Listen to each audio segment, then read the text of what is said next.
On 13th March 1944, the history of the Ottoman dynasty in Turkey came to an end. The sultanate had been abolished a year and a half earlier on 1st November 1922, but the last caliph, religious head of the Muslims, of the Ottoman dynasty, Abdulmejid II, his wives, relatives, and his beloved only daughter, Princess Dürrüşehvar Sultan, still lived in the luxurious Dolmabahce Palace. They assembled quickly and without fuss. No one even tried to hurriedly sew jewelry into their clothes. The Ottomans were leaving their homeland, taking with them only their personal belongings. Princess Dürrüşehvar Sultan was 10 years old. She was smart beyond her years. Her father paid great attention to her education and development, so the girl perfectly understood and realized what was happening. In her memoirs, Dürrüşehvar Sultan would later write, "All my hopes collapsed, and the bright lights of happiness were extinguished. I huddled in a dark corner and tried to wipe away the memories of those miserable days with my tears. We were saying goodbye to the beloved homeland of our ancestors, leaving behind us the extinguished hearth of an Ottoman family that had ruled for 7 centuries and the throne of geniuses who had filled Turkish history with glory." As a final souvenir from my hometown, I picked up a pebble from the ground. I spent my first night abroad without sleep, thinking of the good times of our past life.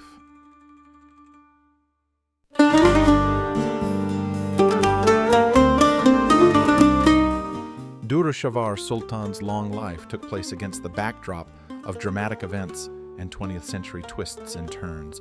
She was born in 1914, when the First World War broke out, which categorically changed the whole world and led to the collapse of the Ottoman Empire. The princess spent her childhood in the luxurious palace of Dolmabahce. The sultan no longer had power. He reigned but did not rule. The once opulent and strictly regulated palace life shrank. The inhabitants of the palace lived in a closed circle and entertained themselves with art. The women of the harem played Beethoven's ensemble, read classical European novels, and ordered dresses from Parisian couturiers. Durrüşehvar Sultan's father, Abdulmejid, was a keen artist. He painted many pictures depicting what he saw and knew well, the closed life of the palace. Among his works are a musical salon, one of his wives in a fashionable European dress, and with a volume of Goethe, portraits of his son, and several touching portraits of his daughter, which are still in Dolmabahce Palace. Unlike the Romanovs, who after the revolution were dealt with bloodthirsty cruelty by the new authorities, the Ottomans were lucky, as far as the word luck can be applied to exile. The government of the Republic provided the members of the monarch's family with train tickets to Switzerland, a relatively small sum for household expenses, rented rooms in a Swiss hotel for the first time, and then on their own. Having no valuables and assets, the family was in a poor situation. From Switzerland, Abdulmejid moved to Nice, where it was possible to live a little cheaper, but the former caliph had no money left even for a simple life. His main value and hope for the well-being of his family was the young Princess Durrüschehwar. The only daughter of the last caliph is the most desirable bride for any Muslim ruler. Abdulmejid began to receive numerous matchmaking offers from Iran, Egypt, and other countries of the Islamic world, but the most active in his desire to acquire a daughter-in-law from the Ottoman house was the Nizam of Hyderabad.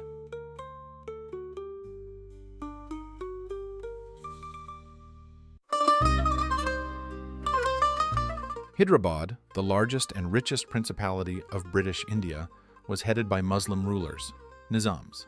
The last Nizam of Hyderabad, Asaf Jah VII, was the richest man in the world in the 1920s. The ambitious Nizam believed that if the weight of the Ottoman name and the sacredness of the status of Khalifa, the head of all Muslims, were added to his money, his son's family could produce an heir capable of creating a huge Muslim empire. In sum, kinship with Abdulmejid was a strategic act for the Nizam of Hyderabad.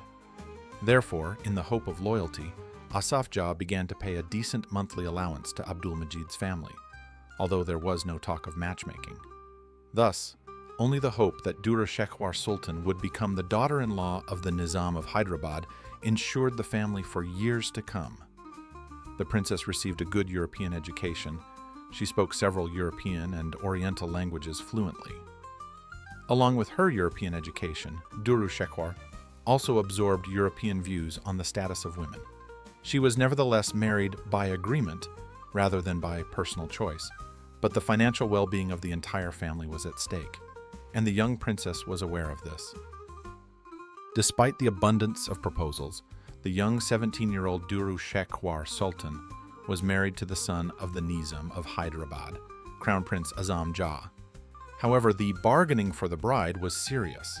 As a mahr, marriage gift, property which the future husband gives to the bride, for the princess was requested a huge, for 1931, amount of £50,000, not counting the maintenance, which the Nizam of Hyderabad was obliged to pay her father for life.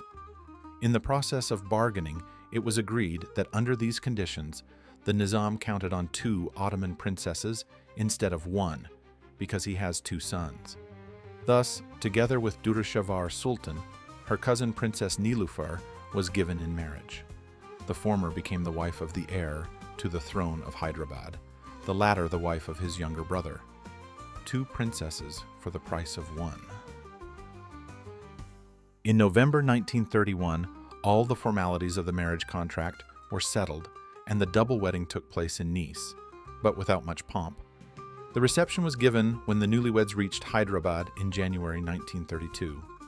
Already in 1933, Durrüschehwar, who was given the title of Princess of Berar, gave birth to an heir, Mukarram Jah.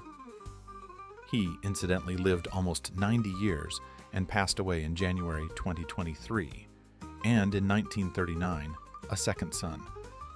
She humbly and obediently accepted everything that had happened to her before as a necessary given, but now that her father's family was financially secure and her new family was provided with heirs, the princess could finally begin to take charge of her own life.